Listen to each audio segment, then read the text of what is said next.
Hello বন্ধুরা, আসসালামু আলাইকুম।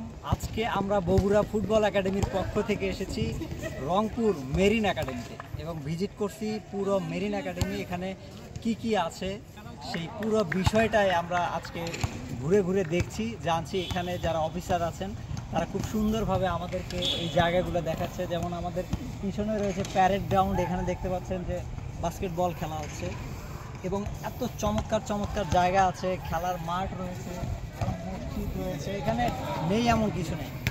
আর এখানকার যারা স্টুডেন্ট তারা সকাল থেকে শুরু করে রাত পর্যন্ত তারা নির্দিষ্ট শিডিউলের মাঝে থাকে এবং নিয়ম শৃঙ্খলা যে একটা জীবনের জন্য কতটা জরুরি সেটা এখানে এসে আজকে বুঝলাম।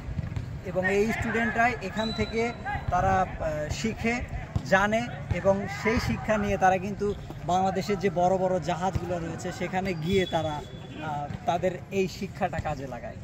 দেখতে পাচ্ছেন যে এই মুহূর্তে আমরা আছি বাংলাদেশ মেরিন একাডেমি রংপুরের একদম ভিতরে। আর এই জায়গার মধ্যে কি আছে আপনাদেরকেও এক্সপ্লোর করে আমি দেখাবো এবং জানাবো যে কী কোথায় কী কাজ হয়। আমরা দেখতে পাচ্ছি যে এখানে অফিস রয়েছে, আমরা অফিস থেকেও কিছুক্ষণ আগে ঘুরে এসেছি। এখানকার যারা অফিসার আছেন তারা খুবই সুন্দরভাবে আমাদেরকে এই পুরো জায়গাটা ঘুরিয়ে ফিরিয়ে দেখালেন। এবং আমি এই মুহূর্তে আছি বিকেলবেলা, আর বিকেলবেলাটা একটা খেলাধুলার মোক্ষম সময়। তো আমার পিছনে দেখতে পাচ্ছেন এই পাশে ফুটবল খেলা হচ্ছে, সকার। তো এখানকার যারা স্টুডেন্ট তারা এখানে প্রশিক্ষণের পাশাপাশি শিক্ষার পাশাপাশি কিন্তু খেলাধুলাতেও যথেষ্ট ভালো করে এবং এখান থেকেই হয়তো দেখা যাবে যে একসময় বাংলাদেশ ন্যাশনাল টিমে ফুটবলাররা অংশগ্রহণ করবে।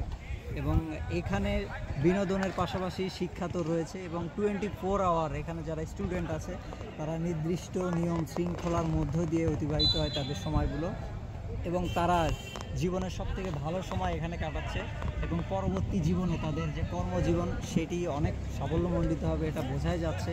তো আমরা খুব প্রাউড ফিল করছি আজকে এই জায়গায় এসে এই জায়গাটা ভিজিট করতে পেরে এবং খুবই ভালো লাগছে। ধন্যবাদ জানাচ্ছি বগুড়া ফুটবল একাডেমিকে। বগুড়া ফুটবল একাডেমি এই একাডেমির পক্ষ থেকে আজকে আমরা এই ভিজিটটা করার সুযোগ পেয়েছি। ধন্যবাদ জানাই সভাপতি আমাদের অত্র একাডেমির জনাব শহীদুল ইসলাম শহীদ ভাইকে, যার সুন্দর তত্ত্বাবধানে আমরা আজকে ভিজিটটা করতে পারছি।